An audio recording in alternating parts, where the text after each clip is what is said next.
আল্লাহ বললেন ওয়াল্লাহু ইয়ালামু মা তা'লামুন। আল্লাহ তাআলা বললেন যেটা গোপনে করো, যেটা প্রকাশ্যে করো, তুমি আধারে করো, পানির নিচে করো, গোপনে যে যেখানে যেভাবে যা করো সব কিছু জানেন তিনি কে?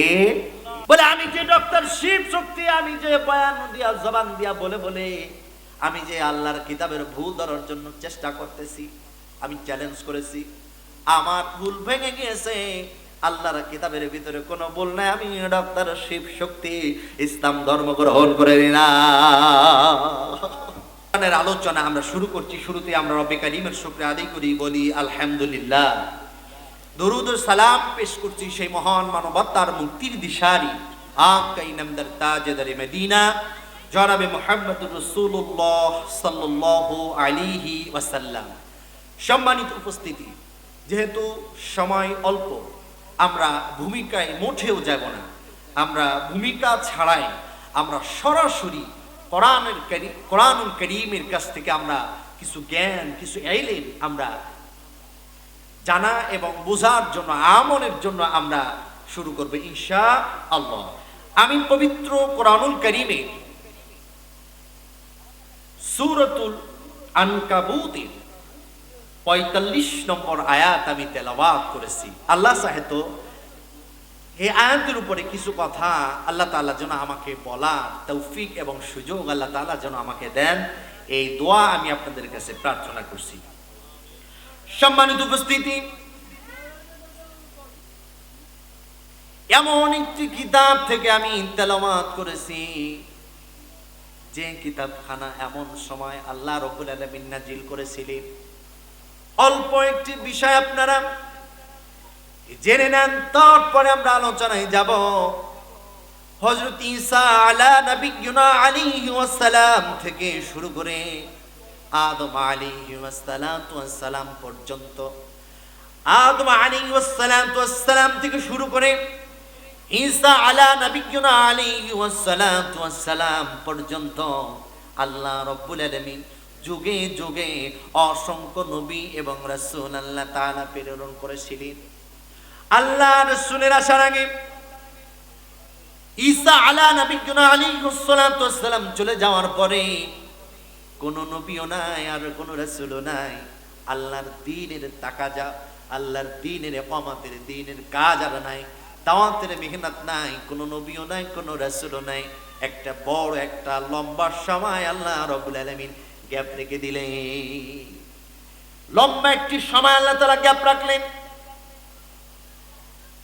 এই গ্যাপ রাখার কারণে এই যুগটা এমন একটা যুগে পরিণত হলো, মানুষ কোনো খুন করতে দ্বিধা করতো না, চুরি করতে কোনো দ্বিধা করতো না, জেনা করতে কোনো ভয় করতো না। চুরি, ডাকাতি, খুন, খারামি, জেনা, ব্যভিচারী, যত রকম অশ্লীল কাজ ছিল মানুষ এটা সহজে গ্রহণ করত, সহজে মানুষগুলো অপরাধগুলো করত। এই সময়টাকে আল্লাহ রাব্বুল আলামিন, এই যুগটাকে নাম দেওয়া হয়েছিল আয়ামে জাহিলিয়াতি যুগ। আল্লাহ রাব্বুল আলামিন এই আয়ামে জাহিলিয়াতি যুগের মাঝে আল্লাহ রাব্বুল আলামিন আপনার আমার রহমতের নবী, আপনার আমার দয়ার নবী, উম্মতের কান্ডারিনী আল্লাহ রাসূল সাল্লাল্লাহু আলাইহি ওয়াসাল্লামকে আয়ামে জাহিলিয়াতি যুগে আল্লাহ রাব্বুল আলামিন প্রেরণ করে দিলেন। প্রেরণ করলেন। চুরি, ডাকাতি, বদমাইশি, খুন, খারামি, জেনা, ব্যভিচারী চলতেছে, এমন সময় আল্লাহ রাসূলকে প্রেরণ করলেন। আল্লাহ রাসূল এই আয়ামে জাহিলিয়াতি যুগটাকে, আপনারা তো জ্ঞানী গুণী মানুষ, আপনারা আলোচনা শুনে থাকেন, আপনার একটা আওয়াজ দিয়ে বলুন আল্লাহ রাসূল আয়ামে জাহিলিয়াতি যুগে প্রেরণ করা হয়েছিল। আপনারা বলুন আল্লাহ রাসূল কি এক একজনকে ডাক্তারখানায় নিয়ে টিপস দিয়া, চিকিৎসা দিয়া কি ভদ্র বানাইছিল? বানাইছিল? কবিরাজের কাছে নিয়ে বানাইছিল? না। আল্লাহ রাব্বুল আলামিন এই কোরআনুল কারীম আল্লাহ রাব্বুল আলামিন বিশ্ব নবীর উপরে নাজিল করলেন।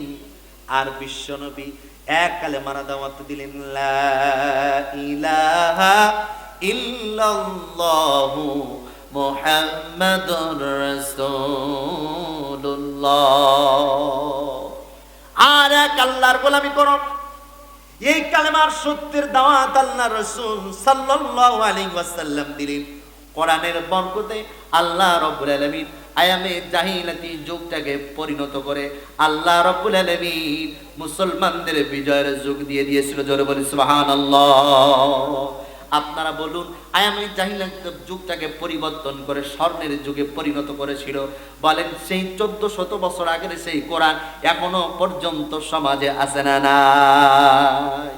এখনো পৃথিবীতে আছে না নাই? আছে কিনা?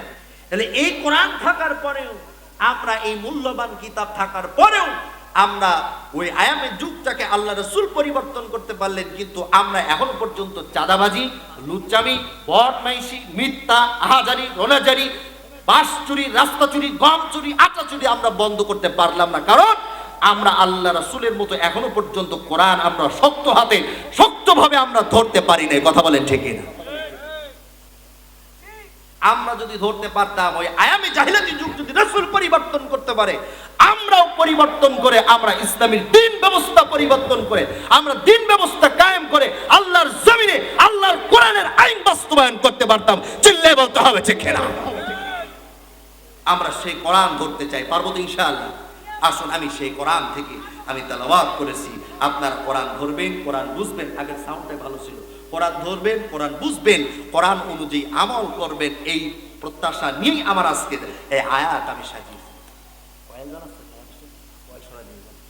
আল্লাহ তাআলা কি বললেন? আসুন, সূরাতুল আনকাবুতের ভিতরে আল্লাহ কি বললেন? আল্লাহ তাআলা বললেন, উতুলু মা উহিয়া ইলাইকা মিনাল কিতাবি। কিতাব কি বললেন? হে রাসূল, আমি যে আপনার উপরে যে কিতাব, উতলু মা উহিয়া ইলাইকা মিনাল কিতাব, আমি যে তোমার কাছে যে কিতাব অবতীর্ণ করেছি, আপনি এই কিতাব তেলাওয়াত করেন, আপনি এই কিতাব পড়েন। কি বললেন? আল্লাহ রাসূলকে কি করতে বললেন? পড়েন। পড়তে বলছে কিনা ভালো করে বুঝেন আপনারা। কিতাব আল্লাহ রাসূলকে পড়তে বললেন। সরল অর্থগুলো আমরা জেনে নিই। আল্লাহ তাআলা দ্বিতীয়বার বললেন, ওয়াকিমুস সালাত। হে রাসূল, আপনি নামাজের পাবন্দী হয়ে যান। আল্লাহ রাব্বুল আলামিনকে এবার আল্লাহ রাব্বুল আলামিন রাসূলকে জানায়া দিলেন। এক নম্বরে বললেন, আপনি আপনার উপরে যে কিতাব অবতীর্ণ করেছি পড়েন। দ্বিতীয়বার যেটা বললেন সেটা হলো ওয়াকিমুস সালাত, আপনি নামাজ আদায় করেন। আল্লাহ রাব্বুল আলামিন এবার জানিয়ে দিলেন, ইন্নাস সালাতা তানহা আনিল ফাহশাই ওয়াল মুনকার। ওগো রাসূল, আমি আপনাকে নামাজের পাবন্দী কেন হতে বলেছি, নামাজ আদায় করতে কেন বলেছি? আমি এই কারণে বলেছি, ইন্নাস সালাতা তানহা আনিল ফাহশাই ওয়াল মুনকার, নামাজ সকল অশ্লীল, মন্দ, খারাপ কাজ থেকে আল্লাহ তাআলা বিরত রাখবে।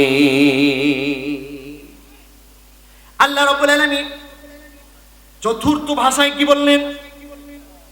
ওয়ালা যিকরুল্লাহি আকবার। আল্লাহ রাব্বুল আলামিন জানিয়ে দিলেন, এই যে জিকিরের ইবাদতের কথাগুলো আমি আল্লাহ রাব্বুল আলামিন তোমারে জানায়া দিলাম, আসমানের নিচে জমিনের উপরে এর চাইতেও শ্রেষ্ঠ ইবাদত আর নাই। চিল্লায়ে বলুন সুবহানাল্লাহ। আল্লাহ তাআলা বললেন, এবার চতুর্থ নাম্বার শেষ হলো। পঞ্চম নাম্বার আল্লাহ বললেন, ওয়াল্লাহু ইয়ালামু মা তা'লামুন। আল্লাহ তাআলা বললেন, যেটা গোপনে করো, যেটা প্রকাশ্যে করো, তুমি আধারে করো, পানির নিচে করো, গোপনে যে যেখানে যেভাবে যা করো, সব কিছু জানেন তিনি কে? বলে একটা আওয়াজ দিয়ে বলুন, তিনি কে? এখন আসুন আমরা ধারাবাহিকভাবে আমরা আলোচনায় চলে যাই। তাহলে আল্লাহ বললেন কি করতে? তেলাওয়াত করতে, কিতাব তেলাওয়াত করতে। আমরা জানি আল্লাহ রাব্বুল আলামিন বিশ্ব নবীর উপরে সূরাতুল আলাক সর্বপ্রথম 5টি আয়াত আল্লাহ রাসূলের উপর অবতীর্ণ করলেন। তার প্রথম যে শব্দটি ব্যবহার করলেন, কি বললেন? আসুন, ইকরা বিসমি রাব্বিকাল্লাযী খালাক। সুবহানাল্লাহ বলবেন না? সুবহানাল্লাহি ওয়া বিহামদিহি। আল্লাহ তাআলা বললেন, ইকরা বিসমি রাব্বিকাল্লাযী খালাক। হে রাসূল, আপনার রবের পক্ষ থেকে যে কিতাব এসেছে, এই কিতাব আপনি পড়ুন, তেলাওয়াত করুন। পড়তে বললেন। আল্লাহ তাআলা বললেন, ইয়া রাসূলুল্লাহ, পড়তে তো বলেছি, আমি আপনাকে আরো বলছি, ওয়ারাত ওয়ারাত্তিলিল কুরআন তারতিলা। এর দ্বারা আবার প্রমাণিত হলো ওগো রাসূল আপনি কোরআন পড়েন তারতিলের সাথে আমার বড় মজা লাগে। সুবহানাল্লাহ বলবেন না? কোন কিতাব আল্লাহ তাআলা পড়তে বলতেছেন? কোন কোরআন আল্লাহ পড়তে বলতেছেন? তাহলে এর দ্বারা প্রমাণিত হলো নামাজ ফরজ হয়েছে, যাকাত ফরজ হয়েছে, হজ ফরজ হয়েছে, স্ত্রী পর্দায় রাখা ফরজ হয়েছে, যত আমল ফরজ হয়েছে কোরআন পড়া ফরজ হওয়ার পরে এসে সব ফরজ হয়েছে। আপনার আমার উপরে ফার্স্ট টু ফার্স্ট, প্রথম টু প্রথম যেটা ফরজ হয়েছে সেটার নাম হলো আপনি কোরআন পড়ুন। কোরআন পড়া ফরজ হয়েছে, কোরআন পড়া ফরজ হয়েছে, এ কোরআন পড়ো। কিন্তু হতভাগা কপাল পড়া মুসলমান কোরআন পড়তে জানে না, বলে ইংলিশে ফটর ফটর করতে পারে, বাংলায় ফটর ফটর করতে পারে, কিন্তু হতভাগা কপাল পড়া মুসলমান আল্লাহর কোরআনের কিতাবের তেলাওয়াত বান্দা জানেই না। তাহলে আসুন কোন কিতাবটা আল্লাহ তাআলা পড়তে বলতেছেন আপনাদেরকে আমি একটু সরাসরি আস্তে আস্তে করে গভীরভাবে আলোচনার ভিতরে নিয়ে যাই। আল্লাহ ওই কিতাবটা পড়তে বললেন সর্বপ্রথমে আপনি কোরআন পড়ার জন্য যখন মেলাবেন, সর্বপ্রথম আপনি পড়ার জন্য মেলানোর পরে দেখবেন ডান পাশে সূরাতুল ফাতিহাটা লেখা রয়েছে। সূরা ফাতিহাটা তেলাওয়াত শেষ করে আপনি পরের পৃষ্ঠায় যখন চলে আসবেন, পরের পৃষ্ঠা আসার পরে তখন আপনি তেলাওয়াত করার জন্য বলবেন বিসমিল্লাহির রহমানির রহিম। কি পড়ব? এখন শুরু করলাম, কি শুরু করলাম? সূরাতুল বাকারা। আমি বলছি যালিকাল কিতাবু লা রাইবা ফি, আলিফ লাম মিম হরফে মুকাত্তাআত। আমি বলছি যালিকাল কিতাবু লা রাইবা ফি। আল্লাহ চ্যালেঞ্জ করছেন আমার এই কিতাবের ভিতরে কোন প্রকার ভুল নাই, সন্দেহ নাই, নির্ভুল একটি কিতাব। সুবহানাল্লাহ বলবেন না? যে কিতাবটা পড়তে বলতেছেন, আপনি যত বড় বই লেখেন, উপন্যাস লেখেন, ডায়েরিতে লিখেন, যা লিখেন, আপনি সর্বশেষ একটি বাক্য ব্যবহার করেন, আমার যদি লেখার ভিতর, আমার যদি কথার ভিতর, আমার যদি বক্তব্যের ভিতরে কোনো ভুল থেকে থাকে, আপনারা আমার ভুলটাকে মার্জনার সহিত দেখবেন, ক্ষমা সুন্দর দৃষ্টিতে দেখবেন। ভুল হলে আপনারা যোগাযোগ করবেন, সংশোধনের অপশন রয়েছে। কিন্তু শেষে নয়, মাঝখানে নয়, 3 ভাগের 1 ভাগের ভিতরে নয়। আল্লাহ রাব্বুল আলামিন পবিত্র কালামে পাকের সাজানোর দৃষ্টি থেকে সর্বপ্রথমে আল্লাহ রাব্বুল আলামিন লাগায়া দিলেন, বাক্য ব্যবহার করেন যালিকাল কিতাবু লা রাইবা ফি। যালিকাল কিতাবু লা রাইবা ফি, এই কিতাবে কোনো ভুল নাই, সন্দেহ নাই, নিঃসন্দেহ একটি কিতাব। এখন আসুন এই কিতাবের ভুল বিষয়টা বোঝানোর জন্য আমি আপনাদেরকে একটি চমৎকার একটি ঘটনার দিকে নিয়ে যাব। ভারতের খ্রিস্টান ধর্ম অবলম্বী পণ্ডিত ডক্টর শিব শক্তি এই কোরআনের তেলাওয়াত শুনলেন। তিনি বড় পণ্ডিত ছিলেন, তাদের কিতাব রিসার্চ করতেন।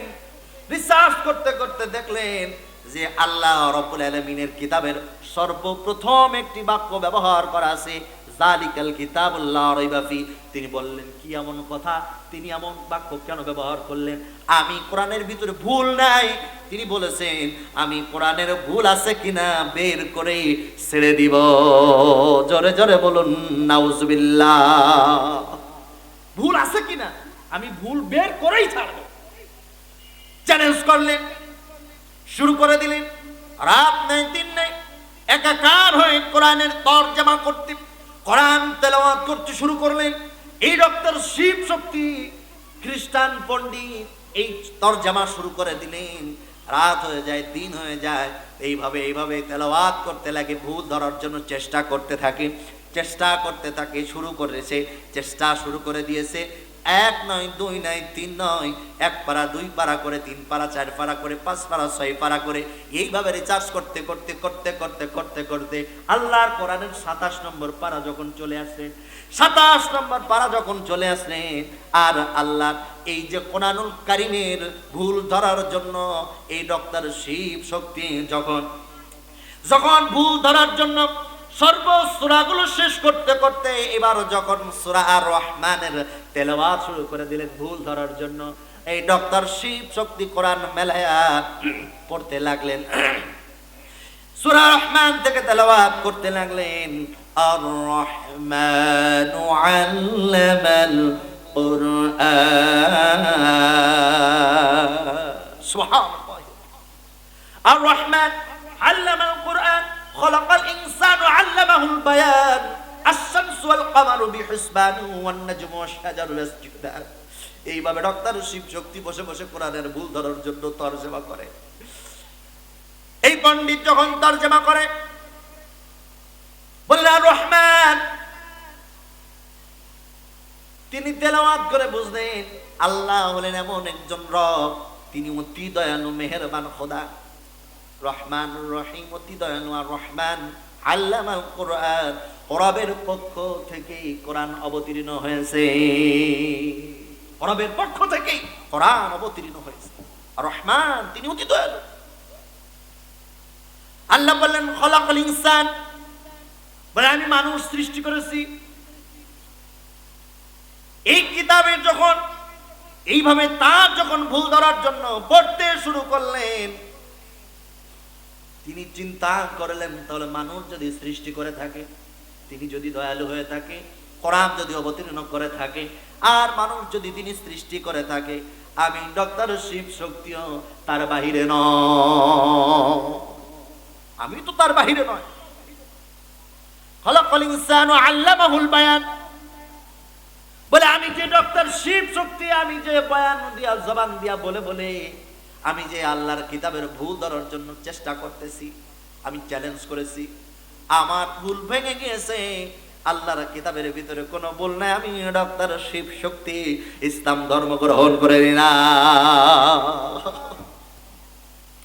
ইসলাম ধর্ম গ্রহণ করে নিলাম। তার নাম এখন রাখা হয়েছে পরিবর্তন করে, ডক্টর শিব শক্তি পরিবর্তন করে না, তার নাম রাখা হয়েছে ডক্টর ইসলামুল হক, তার নাম রাখা হয়েছে। এখন আমি আপনাদের যেটা বলবো, কোরআন এমন একটা কিতাব, এই কোরআনের কাছে যারা আসবে, যালিকাল কিতাবুল লা রাইবা ফি হুদাল লিল মুত্তাকিন, হুদাল লিল মুত্তাকিন, মুত্তাকিনদের জন্য এটা একটা হিদায়াত। কোরআনকে জানার জন্য, কোরআনকে বুঝার জন্য, কোরআনকে আমলে পরিণত করার জন্য আপনি তেলাওয়াত করুন, আর জানতে চেষ্টা করুন, আর পড়তে চেষ্টা করুন। আপনি জানেন, পড়েন, তেলাওয়াত করেন, বোঝেন, দেখবেন আপনি নিজেই পরিবর্তন হয়ে যাবেন। আপনার সাথে সাথে আপনার মধ্য দিয়ে সমাজের রাষ্ট্র পরিবর্তন হয়ে যাবে। চিল্লায় বলতে হবে ঠিক কিনা? যখন আমি কোরআন পড়ব, যখন আমি কোরআন ধরব, যখন আমি কোরআন অনুযায়ী আমার জীবন গড়ব, যখন আমি আমার কোরআন অনুযায়ী রাষ্ট্র গড়ব, যখন আমার কোরআন অনুযায়ী আমার মহল্লা গড়ব, আমার গ্রামগঞ্জ গড়ব, ইউনিয়ন পরিষদ গড়ব, দেখবেন কেমন মর্যাদা আল্লাহ রাব্বুল আলামিন বাড়ায়া দেয়। অল্প একটু আপনারা দৃষ্টান্ত শুনে যান, যেহেতু সময় কম, বেশি সময় নেওয়া যাবে না। কি ধরনের মর্যাদা আল্লাহ তাআলা বাড়ায়া দেয় আমি আপনাদের কাছে বলি। এই যে আপনারা কাগজ দেখতে পান, এই কাগজের ভিতরে যদি বাংলা লেখা থাকে, আপনারা বলুন, বাংলা লেখা কাগজখানা কখনো কি সুমা খেয়েছেন? বলেন, কখনো সম্মান দিয়েছেন? বেশি সম্মান দেন না। এতে দেয় অনেক সময় ঝালমুড়ি দেয়, পেঁয়াজও দেয়, সব দেয়, এই কাগজের উপর আপনারা ব্যবহার করেন, কাগজের কোনো মূল্যায়ন করেন না। এমনকি অনেকে তো টিস্যু না পাইলেও আবার ভুলে বসতে কুলুপ হিসাব ব্যবহার করে ফেলে, অনেকে মুখ মুছে ফেলে, হোটেল থেকে খাওয়ার পরে হাতটা সুন্দর করে মুছে ফেলে, কাগজখানা এইভাবে ব্যবহার করে। আমি বলি, এই একই কাগজ বাংলা, ইংরেজি, অঙ্ক লেখা বাদে যদি একটা অক্ষর যদি লেখা থাকে কোরআনুল কারীমের, একটা আয়াত যদি লেখা থাকে কোরআনুল কারীমের, আপনারা বলুন, আল্লাহর কসম করে বলি, ওই কাগজ দিয়া আর কি আপনারা ভাত খাওয়ার পরে হোটেল থেকে এই কাগজ আর ব্যবহার করবে? ব্যবহার করবে? আপনার যদি আরবি লেখা কাগজখানা যদি আপনার উপর পেঁয়াজু দেয়, সুলা দেয়, ঝালমুড়ি দেয়, বলেন আপনারা কি ব্যবহার করবেন? আপনার কাগজখানা সাথে সাথে হাতে নিবেন আর বলবেন, ভাই দোকানদার ভাই, আপনি এই কাগজ আর ব্যবহার করবেন না, এতে আরবি লেখা রয়েছে। বলেন আরবি লেখার কারণে কাগজের দাম সম্মান বেড়েছে না কমেছে? বেড়েছে। কি হলো আরবি লেখার কারণে? আল্লাহ তাআলা কাগজের দামটা আল্লাহ রাব্বুল আলামিন বাড়িয়ে দিলেন।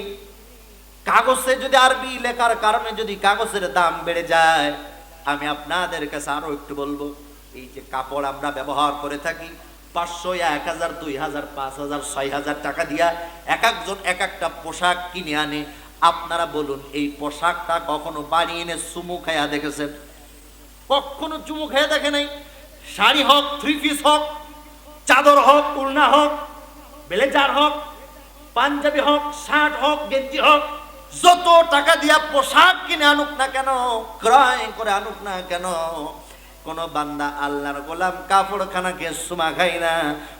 পুরনো হয়ে যায়, ছিঁড়ে যায়, কাপড়খানা ফেলাইয়া দেয়। এমনকি কাপড়খানা দিয়া মহিলারা অনেক সময় হাড়ি ধরার জন্য তেনা বানায়। আবার এই কাপড়খানা পুরনো হয়ে যাওয়ার পরে নিম্ন স্তরে ব্যবহার করে, বাচ্চাদের পায়খানা প্রস্রাব মুছে ফেলায় মহিলারা নিম্ন স্তরে ব্যবহার করে। এই কাপড়খানা এত টাকা দিয়ে কিনলাম, কোনো দাম নাই। আমি আপনাদের হাতে পায়ে ধরে বলবো, আপনি 50 টাকায় 100 টাকা দিয়ে এক গজখানে সিট কিনে এনে যদি আপনি কোরআনের সাথে যদি আপনি লাগায়া কোরআনকে সুন্দর, পবিত্র, পরিষ্কার, পরিচ্ছন্ন রাখার জন্য যদি আপনি জুজদান বানায় কাপড়টারে যদি ঘিরাইয়া রাখেন, আপনার কোরআন পড়ার সময় যদি ওই কাপড়টা যদি জুজদানটা যদি আপনার হাত থেকে পড়ে যায়, আপনারা বলুন জুজদান পায়ে যদি লাগে একবারও হলেও চুমু খান কিনা? বলেন চুমু খান কিনা? তাহলে হলো কাপড়টা কোরআনের কাছে আসার কারণে, জুজদান হওয়ার কারণে হাত থেকে যদি পড়ে যায়, আর পড়ে যাওয়ার কারণে যদি আপনি চুমা খান, আর যদি আল্লাহর কাছে তওবা করেন, আল্লাহ আমার ভুল হয়েছে, কাগজে যদি আরবি লেখার কারণে যদি কাগজের এত সম্মান আপনারা দেন, তাহলে আরো একটু উপমা নিয়ে নেন। আল্লাহ রাব্বুল আলামিনের কিতাবের এত বরকত, এত ইজ্জত, এমন সম্মান আল্লাহ রাব্বুল আলামিন দিয়ে দেয়। এই যে আমি চেয়ারের উপরে বসে রয়েছি, 10,000 টাকা, 15,000 টাকা দিয়া এই যে আমরা টেবিলের উপরে সামনে রেখে দিয়েছি, 10,000 টাকা, 20,000 টাকা দিয়ে টেবিল বানায়, 30,000 টাকা, 35,000 টাকা, 40,000 টাকা দিয়ে মানুষ শোকেস বানায়। আপনারা দেখবেন 40,000, 50,000, 60,000 টাকা দিয়ে পালঙ্গ বানায়। কোন আল্লাহর গোলামকে দেখছেন এত টাকা দিয়ে এত সুন্দর একটা পালঙ্গ কাঠের তৈরি করে নিয়ে আসলাম, একটু যাই পালঙ্গ খানে একটু চুমা খায়? কথা কয় না? চুমা খায়? চুমা খায় না? যদি চুমা খায় বলবে পাগল হয়ে গেছে। কাঠের কি কখনো কেউ চুমা খায়? আর আমি হাতে পায়ে ধরে আপনাদের কাছে বলবো, কোরআনের এত মর্যাদা, এত সম্মান, এত ইজ্জত, এত বরকত আল্লাহ রাব্বুল আলামিন দিয়েছেন। এই কোরআনটা আপনি পড়ার জন্য যদি কাঠ দিয়া 100 টাকা, 200 টাকা দিয়া যদি কাঠ দিয়া যদি একটা রেহাল তৈরি করে আনেন, এই একই কাঠ, এই কাঠ দিয়া যদি আপনি একটা রেহাল তৈরি করে আনেন, আর রেহাল তৈরি করে আনার পরে যদি আপনি রেহালের উপরে যদি কোরআন শরীফ খানা যদি রাইখা আপনি মেলাইয়া যদি কোরআন পড়ার জন্য কাপড়, এই কোরআন পড়ার জন্য রেহাল কাঠটা ব্যবহার করেন, আর কোরআনের উপরে কোরআন রাখার কারণে এই কোরআন শরীফ রাখতে গিয়ে যদি আপনার হাত থেকে একবার পিছনে যদি রেহাল কাঠটা পড়ে যায়, আপনার রেহাল কাঠটা পড়ে যাওয়ার কারণে, পায়ে স্পর্শ হওয়ার কারণে, পড়ে যাওয়ার কারণে অনেক আল্লাহর গোলাম পাগল কাপ রেহাল কাঠটা পাজা করে ধরে বলে, আল্লাহ আমার ভুল হয়েছে। এই কাঠখানাকে চুমা খায়া খায়া বলে, আল্লাহ আমার ভুল হয়েছে, তুমি ক্ষমা করে দাও। তোমার কোরআনের কাছে এই যে রেহাল রয়েছে, এই রেহালের দামটা এত সুন্দর করে বাড়ায়া দিল, এই কাঠ নামক রেহালটারও বান্দা চুমা খায়। কথা বলেন ঠিক কিনা? তাহলে আমি যেটা বললাম, 1 নম্বরে হলো যে কাপড়খানা কোরআনের কাছে আসার কারণে কাপড়ের দাম আল্লাহ বাড়ায়া দিল।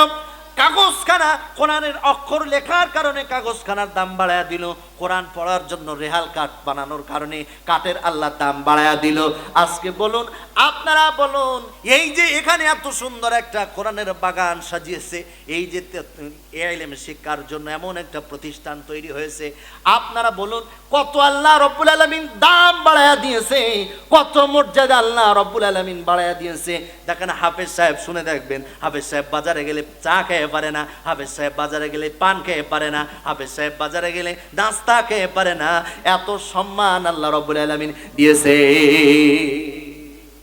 হাফেজ সাহেব দাওয়াত রইল আমাদের বাসায়, দুপুর বেলায় গোশত দেয়, মাংস দেয়, বাগদা মাছ ভুনা দেয়, ট্যাংরা মাছ ভুনা দেয়, আবার দই দেয়, শেষে আরসিও দেয়, পানও দেয়, শেষে আবার হাতে পায়ে ধরে বলে, হাফেজ সাহেব যত বড় আপ্যায়ন করার দরকার ছিল কিছুই পারলাম না, 500 টাকা নিয়ে যান, আপনি বাসার জন্য কিছু নাস্তা কিনে নিয়ে যাবেন, আপনি কিছু নাস্তা খাবেন।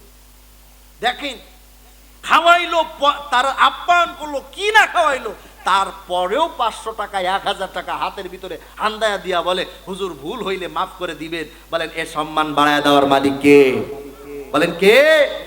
এই একই বয়সের অন্য একজন জেনারেল শিক্ষিত অন্য একজন মানুষকে আপনি বাড়ি নিয়ে যাবেন, ওরা কি তুইটা এনে আসো, শেষারে নামাজ পড়ে না, কোরআন পড়ে না, ও কি তুইটা এনে আসো। মসজিদের ইমাম সাহেবকে ডাকবেন, মহিলারা বেরাজ হবে না, বলবে হুজুর আসছে, এই তুমি আমার আগে বলোনি কেন? কথা বলেন, কত দাম বাড়ায় দিলাম। এখানে হেফজখানা আছে না? নাই আছে, হেফজখানা আছে না? হেফজখানা আছে না? দেখেন হেফজখানা বিষয়টা দেখেন। হাফেজ সাহেব যখন নতুন একটা ছাত্র এসে ভর্তি হয়, হাফেজ সাহেবের মাথায় প্রেসার ঢুকে যায়, এই ছাত্রটার কোথায় কোন বাড়িতে খানার ব্যবস্থা করা যাবে। নামাজ পড়ে পড়ে মাথার ভিতরে চিন্তা নিয়ে ফিকির করতে থাকে, কার একটু সচ্ছল রয়েছে, কার ওখানে দেওয়া যায়। হাফেজ সাহেব বাচ্চাটার হাত ধরে নিয়ে যায়, মসজিদে নামাজের পরে মুসল্লির সঙ্গে সাক্ষাৎ হয়। আল্লাহর গোলাম কি ফিকির করে, বাবা এই ব্যক্তিটাই ছাত্রটা ছোট মানুষ, কোরআন শিক্ষার জন্য মাদ্রাসায় এসেছে, কোরআন শিক্ষার জন্য আমাদের এখানে ভর্তি হয়েছে, খাওয়ার একটা ব্যবস্থা করতে হবে। আপনার প্রতি আমি বড় আবদার নিয়ে এসেছি, আপনি একটা ছাত্রর খানার ব্যবস্থা আপনার বাসায় করতে হবে।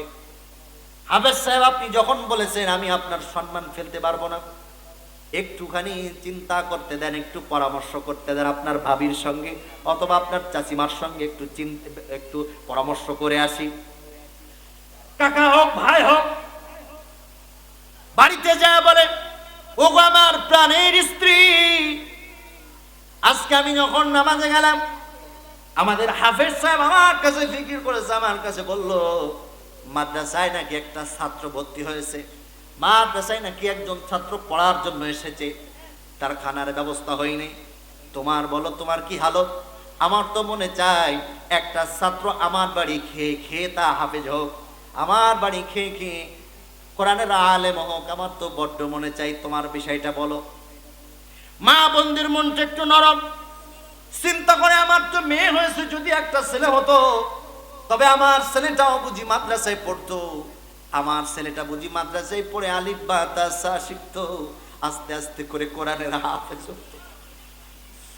ওগো স্বামী তুমি যা বাজার করে এনে দিবা আমি রাজি হলাম, তুমি যাও হাফেজ সাহেবকে অনুমতি দিয়ে দাও, কাল সকাল থেকে ছাত্রটা আমার বাড়িতে পাঠায়। কোরআনের এতটা বরকত, ওই বাড়ির থেকে খানা খেয়ে আসে, আর মসজিদে মাদ্রাসায় এসে আল্লাহর গোলাম ঢুলে ঢুলে বলে আলিফ, বলে বা, বলে তা, বলে সা, এমন ভাবে পড়ে পড়ে অক্ষরগুলো শিখে আর সূরাগুলো মুখস্থ করে নামাজ আদায় করে। ওই যে বাড়ির থেকে খানা খেয়ে এসে যে আমলগুলো করলো, প্রত্যেকটা আমলের পরিপূর্ণ ভাগ আল্লাহ রব্বুল আলামিন ওই আল্লাহর গোলামের আমল নামায় পৌঁছায় দেয়। জোরে বলি সুবহানাল্লাহ। আমার বাড়ি খানা খাইলাম, আমার বাড়ি পড়লাম, আমার বাড়ি থাকলাম, কোরআনের আলেম হয়ে গেল। কাল কিয়ামতের মাঝে এই লজিনওয়ালা দেখবে, এই ছাত্রের বাবা দেখবে, নূরের টুপি মাথায় দিয়া দাঁড়ায় রয়েছে। সন্তানের বাবা তো প্রশ্ন করবে না, জানবে আমার সন্তানটারে আমি আলেম বানাইছিলাম, হাফেজ বানাইছিলাম। কিন্তু লজিনওয়ালা চিন্তা করবে, আমার তো ছেলে ছিল না, আমার তো ছেলে আমি মাদ্রাসায় পড়াইছিলাম না, ছেলে ছিল তবুও মাদ্রাসায় পড়াই নাই, আমি তো হাফেজ বানাই নাই, কেন আজকে আমাকে হাফেজের সম্মান দেওয়া হচ্ছে, কেন আমাকে হাফেজদের সম্মানী কাতারে দাঁড়ানো হচ্ছে। ওই দিন আমল নামায় দেখবে আল্লাহর গোলামের যতটুকু ইনকাম ছিল, যতটুকু তার এখতিয়ার ছিল, তার উপরে বরাদ্দ হয়ে তার উপরে সন্তুষ্ট হয়ে এই মাদ্রাসা হোক অন্য মাদ্রাসার থেকে একটা ছাত্র নিয়ে তার খানা পিনা ভরণ পোষণ দিয়া কোরআনের আলেম